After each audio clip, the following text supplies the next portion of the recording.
Ito na yung aking result. Pa 43 ka. Tapos sa hazard naman is maka 44. No fail, ganun pa. At the good thing is you tried. I already knew. The grandma told. Good.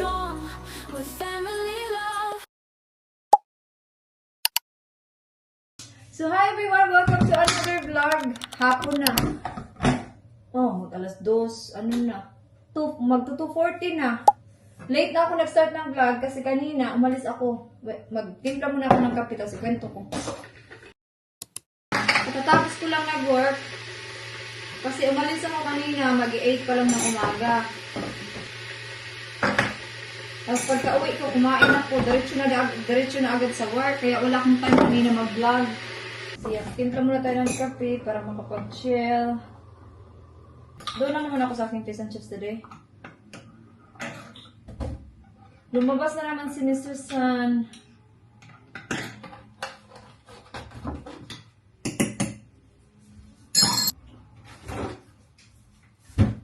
Bumili ako kanina sa Isgo ng hopia. Ito. So, ipares natin siya sa kape. So, dito tayo sa kwarto, no? Ito na yung aking kape. Kailangan ko nang magkape kasi malamig.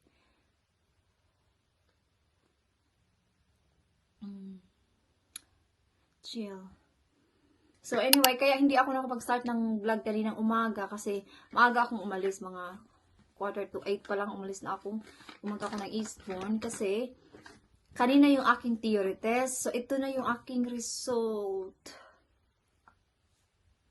So, yeah. So, yung appointment ko kanina is alas 9. So, kailangan kong umalis ng bahay ng 7:45. Kasi yung from here to Eastbourne is like 20 to half an hour. Tapos, maglakad pa ako papuntang sa center ba ng 10 to 15 minutes. So, I need to be there like 10 minutes early. So, kaya yun yung rason na hindi ako nakapag-vlog nung aga. Para makapag-focus lang ako ba sa aking test kanina na wala akong iniisip na vlog or anything. So, ito na yung aking resulta. So, ako ay nakapasa no for today. So, for today. Para naman tayong ano nito eh.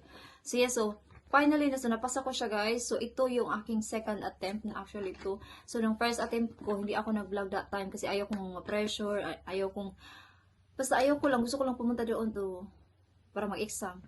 Finally, napasa ko na siya, no? Finally, I wish you very success with your driving test. So, mamayang gabi, i-book ko na yung aking practical test and hopefully makabook ako like summertime, like June, July. Kapag ganitong mga practical test, medyo yung waiting list pa is longer kaysa sa mga ganitong mga theory test. So, I will try na i-book siya mamaya. So, multiple choice part is 43 yung passing score. Tapos, out of 50 siya. Then, yung hazard perception is 44 out of 75. So, dapat sa multiple choice maka 43 ka. Tapos, sa hazard naman is maka 44. So, yung score ko is 44 sa multiple choice. Tapos, sa hazard is 57. So, puti na lang talaga no, nakakabot siya no, or else mabagsak na naman ako nito. Pero you know, the thing is, napasa ko na siya. And yun yung importante. Huwag na yung isipin yung na-fail ko na first. Kasi, it's part naman talaga no, pag mag-test ka, may ma-fail, ganun pa. At the good thing is, you tried. And, yeah, so ito yung date of January 16, 2025. So, yeah, so finally, I can focus na on the practical test. Makafocus na talaga ako ng pag-drive talaga. No? Kasi, nung na-fail ako sa first, sabi ko talaga, parang na-pressure ako ba in a way na kailangan ko siyang ipasa kasi hindi ako maka-continue mag-drive lang ng mag-drive. Kasi di ba kailangan mo talaga munang ipasa yung theory test bago ka talaga makapag-book ng practical test. So, kaya, doon na siya. Like, wala na akong iisiping exam. Okay, so yun lang. Na-share ko lang. And I'm so happy. Alam mo ba, naisip ko, ang mahal talaga ng driving, no? Kasi, nagkwenta ako ba ng aking nagastos na sa aking lesson? I think nasa mga 1,200 pounds na. Tapos itong exam na to is 23 pounds. Tapos yung una 23 pounds. Tapos yung pamasahe is 6 pounds. Balikan na yon. So twice ako na ganito. Tapos yeah. But the thing is, okay lang yan kasi it's part mo talaga ng pag-learn, no? Nagagastos ka talaga. And yeah. So anyway, magkape na ako, no? And si Kira, mamaya pa yun uuwi kasi may yun siya, may swimming lesson. So, yeah. Maganda yung panahon today, si Mr. Sun lumabas. Maraming tao sa labas kasi pag ganito may araw yung mga tao. Happy sila kasi nga hindi ganito sa UK na may araw at this time. So kainin natin yung hupya. Kinain ko yung dalawa kanina. Kasi kumain ako bago ako pumasok sa work. So, dalawa na lang yung natira. Tapos bumili din ako ng pangbuko salad. Bumili din ako ng Nestle cream. Bumili din ako ng sayote para sa tinulang manok. Yun yung binili ko kanina. So yeah, so cheers! Dahil nakapasta tayo. Punta ako sa lesson ni Kira kaya magluto na lang ako. Kasi parang 3 weeks na akong hindi nakapunta dun sa lesson niya. Maaga pa naman, magpo 4:30 pa lang, tapos yung lesson niya is 5:30. Para naman makita natin si Kira. Pero hindi ako mag-vlog. Bawal mag-vlog doon. So yung gagamitin ko is meatballs. Tapos yung pasta, maya ko na siya lutuin. Yung sauce lang. Ay, lalamig ako eh. Okay. Yan yung sibuyas. Magkuha tayo ng garlic.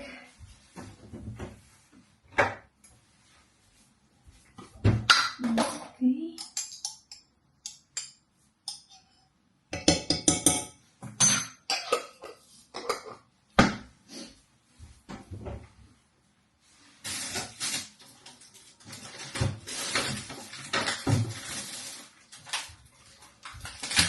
Ito yung garlic bread. Ito yung meatballs. Tapos ito yung gagamitin natin. Ito yung sauce. Grabe kalamig man. Ay, i-close ko nga muna yung bintana dito sa kabila.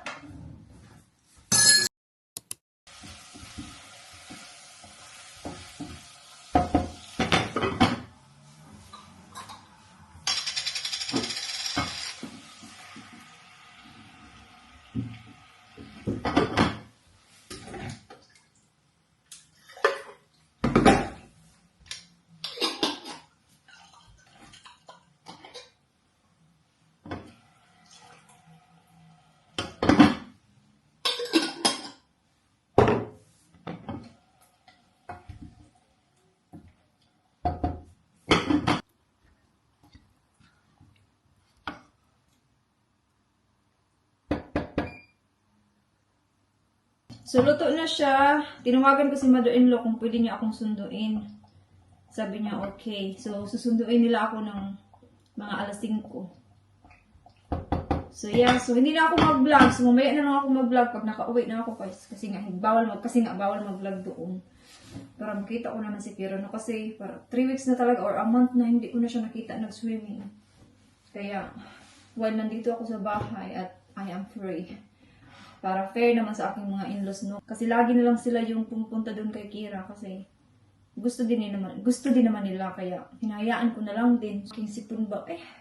Walang katapusan yung aking sipon. Pag ganito talaga winter ba, yung sipon hindi nauubos. So, luto na to. So, yung lulutuin ko na lang mamaya is yung pasta or si Dave na lang siguro, i-text ko siya. Tapos yung garlic bread is nasa air fryer na. So, lahat ready na. Ilagay ko na lang to sa table para ready na din. So, mag-vlog na lang ako mamaya kung nakauwi na ako galing sa swimming. Okay, bye-bye!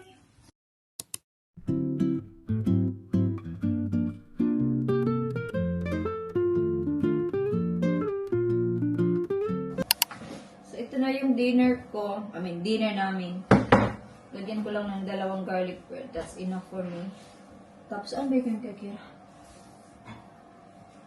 Ito yung kay Kira, kunti lang yung nilagay ko. Hindi ko siya nilagyan ng meatballs kasi hindi yan siya kumakain yan. Okay, I will see you after. Kain tayo.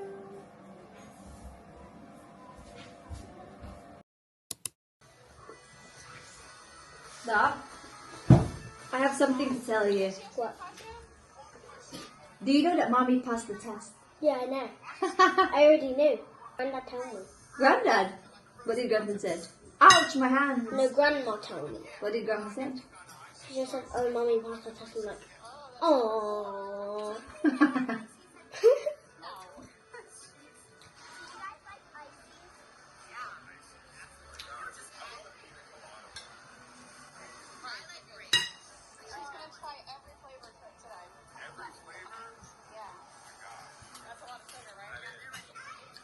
Garlic is good. It's good. This is good. It's not open. There's someone working there, though. Oh, it's empty? You see the icy wind? Wow. You have icy vision. You really do. Oh, you're so happy. So mag-skincare na tayo, 8:39 na. Si Kira nakabihis na din. Wala nang laman.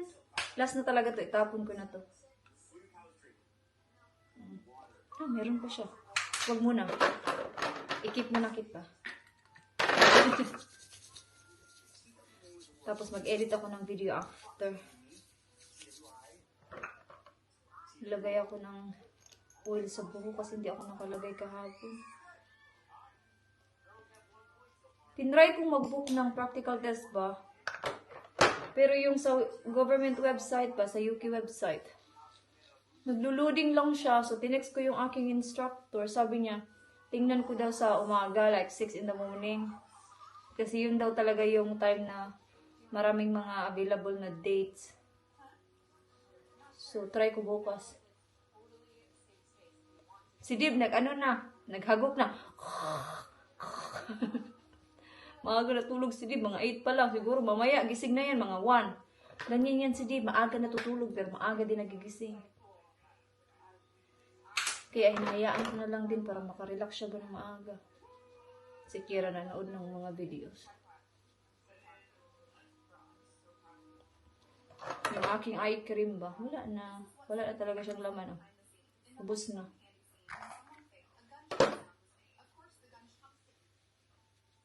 Yung work ko sa card shop is sa Sabado. 10 to 2 ako doon. Tapos, after sa Sabado, sa Thursday pa ako. Thursday and Friday. Mom, did you pay? Yes, I did. Go in the bedroom. Next, ito yung retinol. Parang nagganito ako kagabi. What is that, Bob? Oh, Ano yung kamay ko? it's crazy Pag orange. winter, ganito Show yung them. kamay ko. Pakita ko daw sa inyo, sabi ni Kira. Ito yung binili ng daddy niya. Crazy errands. What? Crazy errands. Binili to Redib sa kanya, sa This eBay. is not a knockoff. This Okay, is the fine. real. This is not a knockoff. Dawit, tama na yan. Ay, napagod na ako sa skincare. Naantok ako. So, yeah, i-end ko na dito yung vlog kasi tapos na. Dito ko nilagay yung aking skincare. So, i-end ko na dito yung vlog. Thank you so much guys for watching this vlog today. And I hope to see you guys in the next one. Bye-bye!